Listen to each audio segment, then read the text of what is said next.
फल में भी किसी का नाम नहीं लिया, जो भी फल उपलब्ध है वही चढ़ा दो।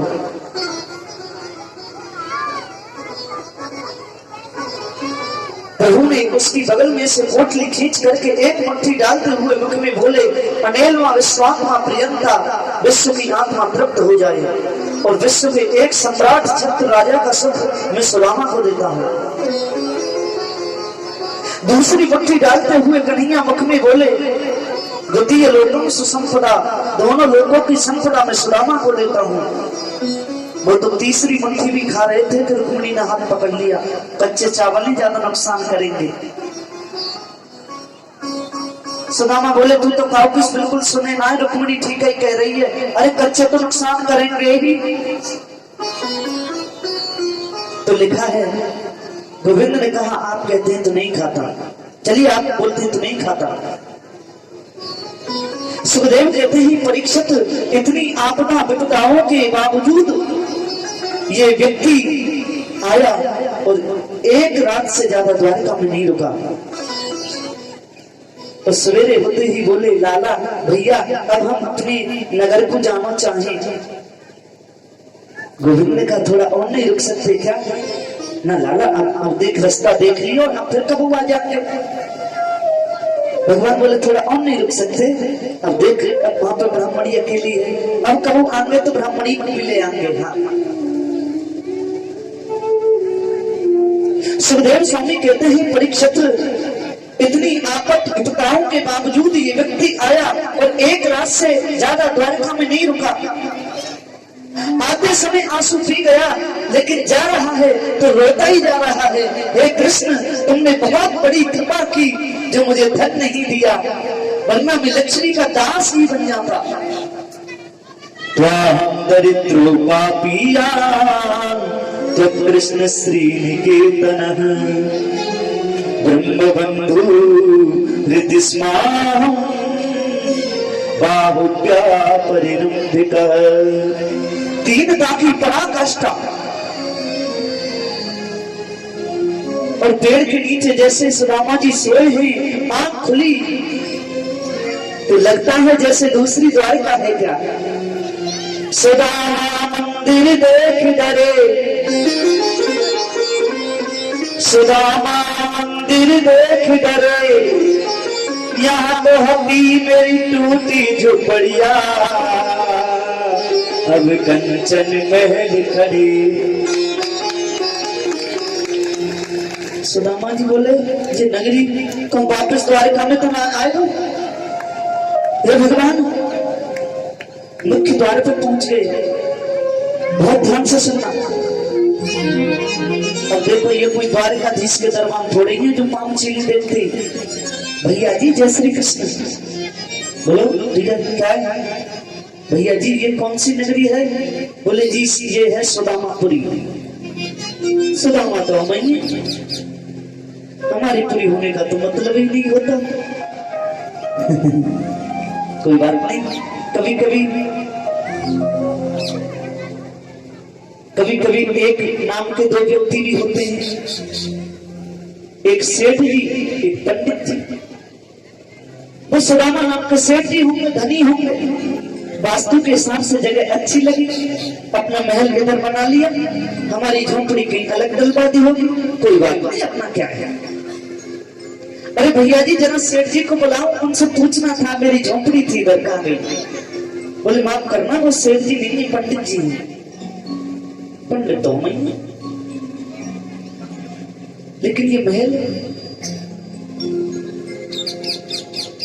कोई बात नहीं, कभी कभी एक नाम के दो पंडित भी तो होते हैं, एक धनी पंडित जी एक गरीब पंडित जी। वो पंडित जी धनी होंगे, वास्तु के हिसाब से जगह अच्छी लगी, हमारी ब्राह्मणी की झोंपड़ी अलग डलवा दी होगी। अरे श्रीमान जरा पंडित जी को ही बुलाओ, उनसे पूछना था कि मेरी झोंपड़ी थी इधर कहाँ गई। बोले साहब वो तो द्वारका गए हैं। सुदामा बोले द्वारका तो हम ही गए थे।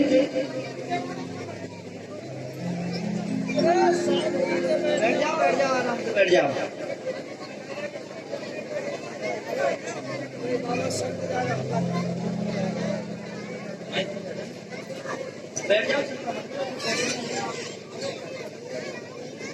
अरे ताऊ जी बैठ जाओ, आप बैठ जाओ।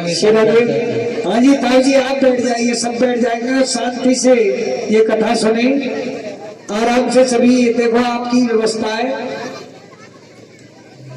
आप व्यवस्था को बनाए, बिगाड़े नहीं, अल्लाह ना करे। तो सुदामा जी ने कहा कि भाई वो पंडित जी होंगे।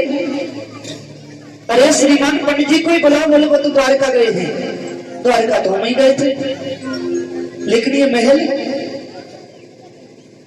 कोई बात नहीं, कोई धनी पंडित जी होते हैं तो वो सवेरे जाते होंगे द्वारका, शाम को आ जाते होंगे, भाई रथ लेके जाते होंगे। अरे श्रीमान कितने दिन से गए हैं द्वारिका? बोले हमें नहीं मालूम, हम तो बाद में आए हैं। सुदामा बोले तब तो पक्का मैं ही हूं। हाँ, लेकिन ये महल क्या मालूम उस टेढ़ी कान वाले ने कोई नाटक कर दिया हो। अब यदि मैं वही, ये तो मुझे भीतर जाने देंगे नहीं। अब मैं ही वो सुदामा हूं कि नहीं, इसकी परीक्षा लेने का अब एक ही तरीका है। अब मैं यदि वो सुदामा हूं तो मेरी पत्नी तो वही होगी, बेचारी दुबली पतली सुशीला। अरे श्रीमान जी मेरी पत्नी, वो उनकी पत्नी को ही बुला दीजिए, उनसे पूछना था मेरी झोपड़ी थी इधर कहाँ गई। खड़े रहिए, पूछ के आते हैं। सुशीला ने जैसे ही कहा महारानी जी कोई ब्राह्मण खड़ा है द्वार पर, और सुशीला जी जैसे भीतर से आई, भगवान की कृपा से वो हो गई थी अब। क्योंकि ये जब आता है तो ये भी लाता है, इसके आने पे ये न आए तो समझो ईश्वर की डबल कृपा है। सुशीला जी, लेकिन सुशीला परम पति कृपा है, जैसे ही देखा चरणों में गिर पड़ी। पतिदेव कब पधारे आप? सुदामा ने देखा, सुशीला तू तो फूल के है गई कुठीला, तेरे तो दो दो चुटीला, ये और ये सब कैसे हुआ? सुशीला बोली सब प्रभु की कृपा है। सुदामा बोले तुम पे खुद कृपा करी, हमारी तो अभी धोती भी वही है, देख लो। हाँ, तुम्हारे को दर्शन चाहिए थे, मेरे को वही वो दोनों दे दिए, मेरे को पाल ले। सुदामा बोले सुनो, अब तुम आराम से भजन करो और मुझे तो, हाँ मैं तो वन को जाऊंगा। और सुदामा जी चलने लगे, जैसे ही पीछे से आवाज आई सुदामा जी। सुदामा ने पीछे को निगाह डाल करके देखा तो पीछे द्वारकाधीश कृष्ण खड़े हैं। बोले द्वारकाधीश भगवान की वजह से।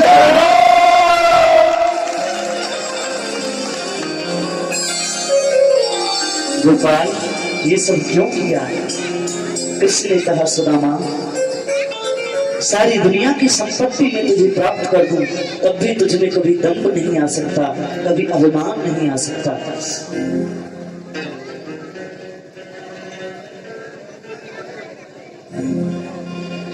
सांवरी सूरत पे मोह दिल दीवाना हो गया। और एक बात आपको बता दें,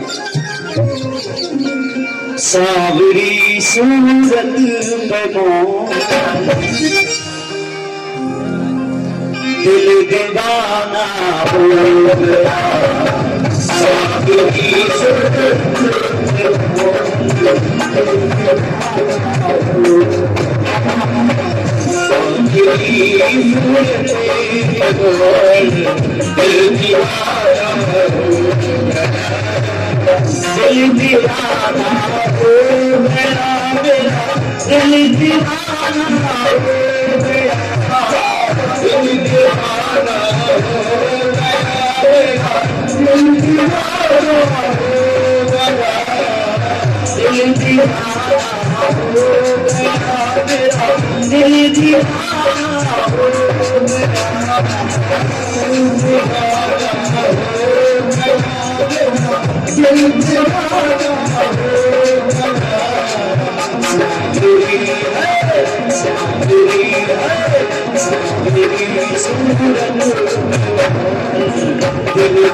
तुलसी वृंदावन में हरिलाल की जय। कुछ गांधी दाताओं की सूची और है,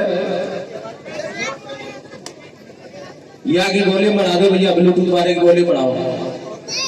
जय 500 रुपए श्री किशन संत जी रामपाटी थोक 100 रुपए पूरन पंडित जी जोता थोक 500 रुपए श्री यादराम जी प्रजापति रामपाटी थोक 501 रुपए श्री पूरन जी सनोक रामदास चैनुआ जी 500 रुपए श्री मान सिंह बघेले जी दुकान वाले 100 रुपए साहब सिंह मां साहब लालपुर वाले 1100 रुपए श्री रणबीर भगत जी रामपाटी थोक 500 रुपए श्री बहादुर वकील साहब रामपाटी थोक 151 रुपए श्री मान सिंह बघेले जी 500 रुपए श्री नारायण व्यापारी जी जोता थोक 500 रुपए श्री महेशचंद फौजी जोता थोक 151 रुपए श्री देवी सिंह बघेले जी 250 रुपए चंद्रपाल जी रामपाटी थोक 100 रुपए दयाकांत पंडित जी। एक बार दानी दाताओं के लिए जोरदार तालियों से स्वागत। जय श्री राधे जय श्री राम। बोले श्री बांके बिहारी लाल की जय।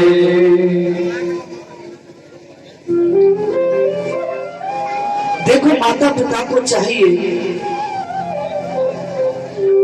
कि वो बच्चों की पॉकेट देख के बात करें और बच्चों को चाहिए कि अपनी सुविधाओं में कटौती करके भी माता पिता की इच्छा की पूर्ति करें, तो परिवार में सुमति बढ़ेगी। ध्यान देना, बेटे की तनख्वाह है 5,000 रुपए महीने की और पिताजी कहते हैं कि हमें 4 धाम करा के लाओ। अब वो 5,000 रुपए में परिवार का खर्चा देखे कि बच्चों की फीस दे कि आपको 4 धाम करा के लाए। तो माता पिता को चाहिए कि बच्चों की पॉकेट देख के बात करें और बच्चों को चाहिए कि अपनी सुविधाओं में कटौती करके भी माता पिता की इच्छा की पूर्ति करें। इच्छा दोनों की ऐसी होनी चाहिए तो परिवार में सुमति बढ़ेगी। अब द्वारकाधीश के यहाँ क्या कमी है? सोने की द्वारका है, लेकिन वसुदेव जी ने आज बुलाकर के कहा कृष्ण से सूर्य ग्रहण के अवसर पर कुरुक्षेत्र में एक बहुत बड़ा यज्ञ हो, ऐसी अभिलाषा है, तो तुम्हें जचे तो देख लेना।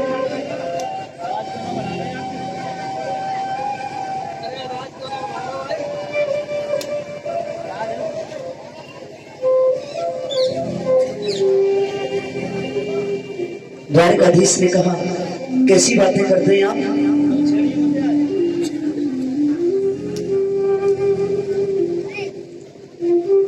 पिताजी बड़े बड़े संत ज्ञानी मुनिंद्र अवतार पधारेंगे यज्ञ के लिए। गर्ग संहिता आदि में तो लिखा है कि राधा रानी भी आई, ब्रज मंडल से मैया यशोदा नंद बाबा सभी आए उस यज्ञ में।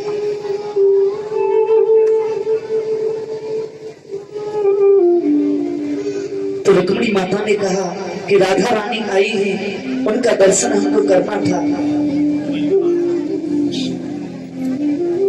तो राधा रानी के लिए गर्म दूध लेकर के रुक्मिणी जी पहुंची हैं।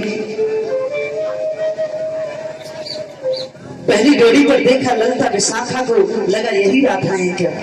कोई सजावट नहीं है, कोई बनावट नहीं है, कोई श्रृंगार नहीं है।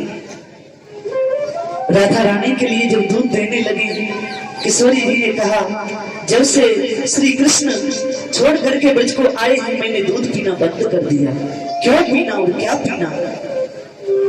तो रुक्मिणी माता के मुख से निकल गया कि नहीं नहीं, ये कृष्ण ने तुम्हारे लिए भेजा है।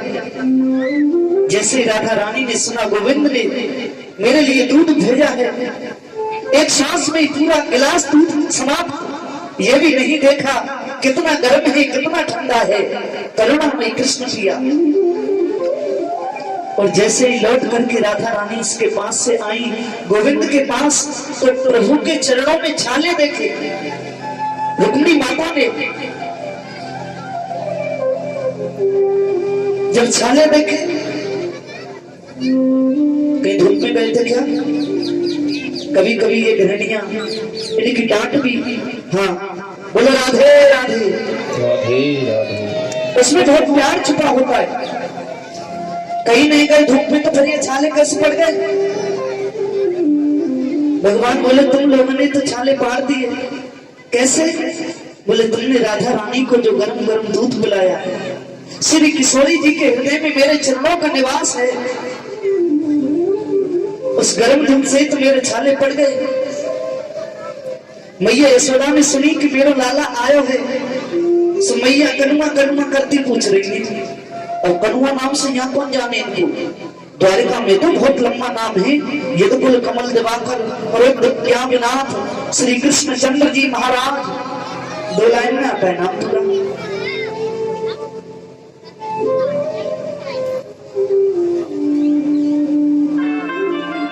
और मैया कनुआ कनुआ करती पूछ रही है। जैसे गोविंद ने देखा इतने प्यार से कनुआ शब्द माँ के सिवा और कौन कह सकता है, अपने टेंट से निकल करके कृष्ण दौड़े और जाकर के मैया यशोदा को अंक में भर दिया।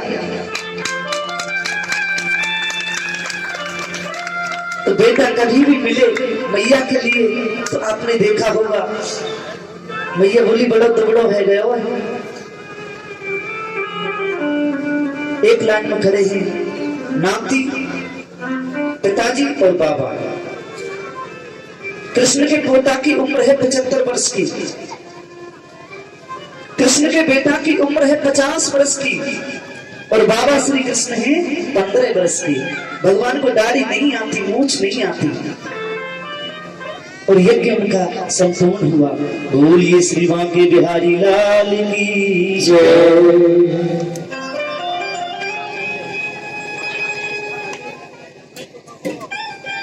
श्री बांके बिहारी लाल की जय। हमारे चाचा जी श्री करणपाल जी भागवत कथा में 11,000 रुपए से सहयोग दे रहे हैं। व्यास जी का एक बार जोरदार तालियों से स्वागत। प्रधान पद के उम्मीदवार हैं हमारे चाचा जी, एक बार जोरदार तालियां रुकनी नहीं चाहिए इनके सम्मान में। 11,000 रुपए का इन्होंने सहयोग दिया है व्यास जी की कथा में। मेरा व्यास जी से भी अनुरोध रहेगा कि चाचा जी का भी माला और पटका पहना करके सम्मान करें। बोलिए गिरिराज महाराज की जय।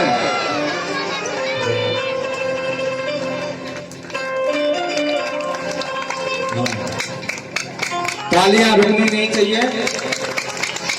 बोलिए श्री बांके बिहारी लाल की जय। चाचा जी का हमारे पूज्य पिताजी श्री विजय भगत जी मुकदम साफा पहना करके सम्मान कर रहे हैं। एक बार जोरदार तालियां।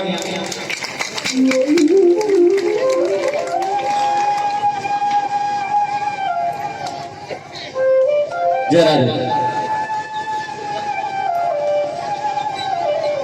कि नंदो गोपाश्च गोप्यश्च गोविंद चरणम्बुजे मनः क्षेत्रं पुनर्वर्तु।